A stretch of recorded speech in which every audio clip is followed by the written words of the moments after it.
Hey guys, Joe here, and in today's video we are taking a look at another fine piece from the folks down at Liberty Arms in Harrisonburg, Virginia. They provide almost all of the PPUs that I've shown on this channel, so if you could do me a big favor, go down to, go to Google and look them up. They're down in Harrisonburg, Virginia. Say that I sent you to come check out some stuff. You can look at their online store. You can call them and tell them what you're looking for, and they can keep their eyes open. Right now with the pandemic, obviously it's been very difficult to find inventory, but what they do get, they sell at a reasonable price. They're decent people, and they'll continue to let me borrow stuff as long as you guys keep watching these videos. So that would be awesome of you. Don't forget to subscribe, hit the bell, leave me a comment, a thumbs up. Is there anything else that I'm supposed to say as a content creator on YouTube? Nope, I think that's about it. So let's jump into today's video. And today's video is on the post I made yesterday about a Sig Sauer.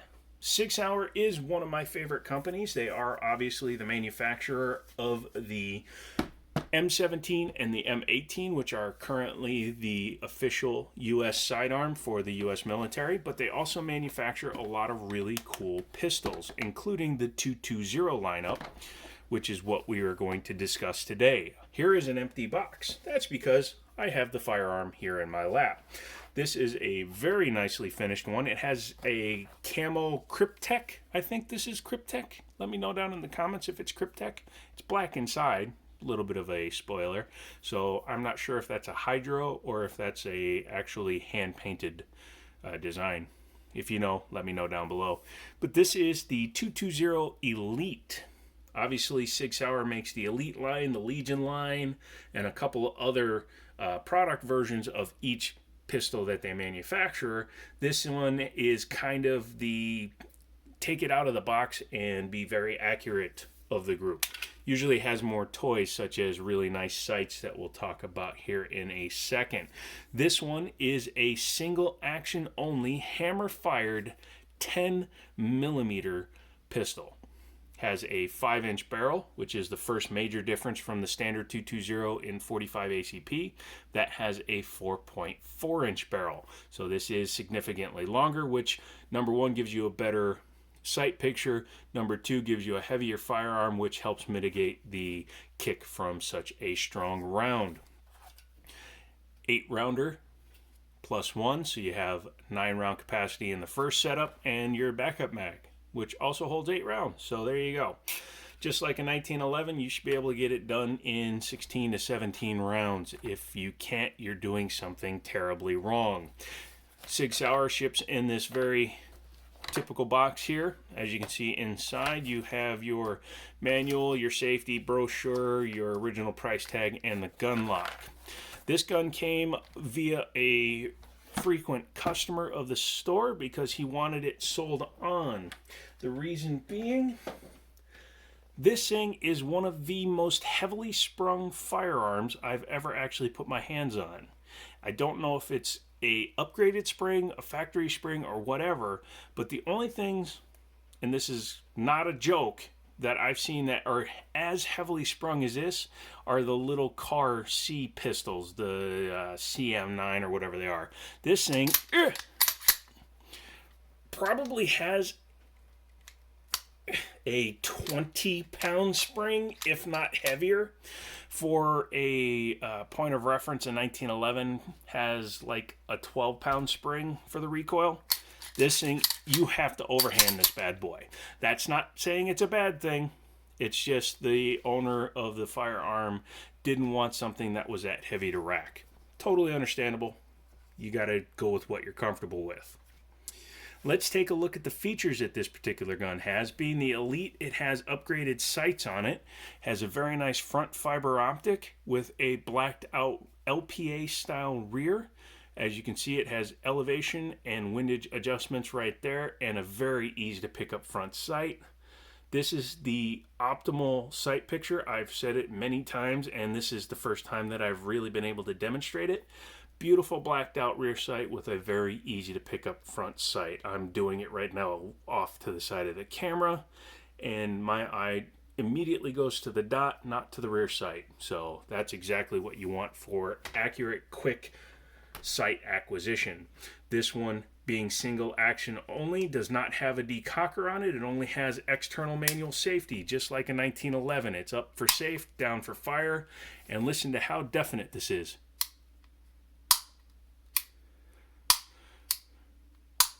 You are definitely putting in some effort if you're disabling that safety. No grip safety, because it's not a 1911, and no other safeties on the outside, so be careful. If you have the safety off, it's only like a 4.5 pound trigger, so if you're not paying attention, you could fire it pretty damn easily. Hopefully you have trigger control. The trigger just comes right back to a wall. There's no stopping, there's no stutter stepping, anything like that. It's just wall and brakes. Reset is right back out to where that wall was, and you go right into the next shot. There's no extra play in or out. It's a very nice feeling trigger. Obviously it feels better than a striker trigger, personal opinion, but it's shared by a lot of people. Not as good as a 1911, but it kind of splits the difference, which I like. Has a very nice set of G10 grips, or technically it's only one grip, because as you can see, it's a wraparound grip, but it's a two-piece grip. You can see the seam there. I didn't notice that when I was first looking at the gun. But yeah, it does wrap around the back of the gun, giving you very good grip texturing, because it's a G10 material.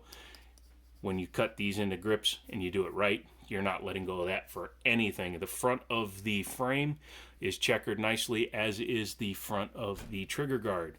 Being an all-steel gun, this thing is not light. This gun weighs 43.5 ounces. And that's dry. When it's loaded with 10mm, probably 46 to 47 ounces. That's closing in on 3 pounds, ladies and gentlemen. 3 point something pounds, actually. 8+1 capacity. With drop-free mags. Probably made by Mec-Gar. Doesn't really say on them, but they're nicely finished. Has a pick rail on the front, but it is a Sig Sauer specific rail, so you'll have to be careful when you're choosing your accessories. There's my cheap EDC. It's a Taurus 24/7 OSS-DS, right? Yes, OSS-DS. A lot of letters. But this has a standard style 1913 rail. You can see how deep the V's are for the rail and the fact that it's flat. The Sig Sauer has a slightly curved pick rail on it, so you do have to be careful when choosing accessories. I think that's enough of the outside. Let's take a look at the inside. Like most Sig Sauers, it comes down the exact same way. Just do a quick safety check. Obviously I've been racking it this whole time, so drop your takedown lever into the vertical position and just hold on to the slide while releasing the slide release and pull straight off. It's hammer fired. You do not have to pull the trigger. Inside you will see a very, very stiff spring, but it's captive, so you don't have to worry about it shooting off into space, which I believe this one potentially could if it was not captive. You can take out the barrel, and as you can see, it locks up on the front of the hood or on the front of the chamber, and it is a Browning style tilting locking action. Oh, let's go ahead and look at the inside of the slide first. Sorry about that. I filmed this once already and it was really rambly, so I may forget to say something in the right order. Apologize. Inside you do have a drop safety, which is nice to see, and there's your firing pin tube, very nicely finished. The inside of the gun, as I said, is black, so this coating is on the outside. Very nice rails on the inside of the slide. They run the full length uninterrupted. Even here on this cut, the rail is above it. I think this is very nicely finished. The frame has full length rails, which I really appreciate. I think that's going to aid in slide stability and potentially in accuracy. It's something they say, and it's actually something I believe I felt some that have like really small guide rails front and rear, and you can feel the slide doing a little bit of this. Full-length guide rods, or guide rails, tend to eliminate that. Very simple mechanical operation. You can see inside there.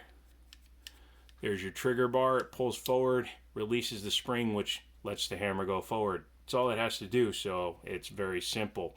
You have your ejector there, and your slide lock slide release, and your ambidextrous safety. Mag release, if these grips were a little bit thinner, would be proud, but it's actually slightly recessed, which is fine. It's very definitive, and it's hard to hit by accident. Overall build quality of the frame is, again, excellent, as to be expected from a $1,400 gun. Reassembly is the exact opposite of the disassembly. Put your barrel back in, take your guide rod. This one had 2 colors on it, so I just paid attention. The red was at the back. Start by inserting the guide rod.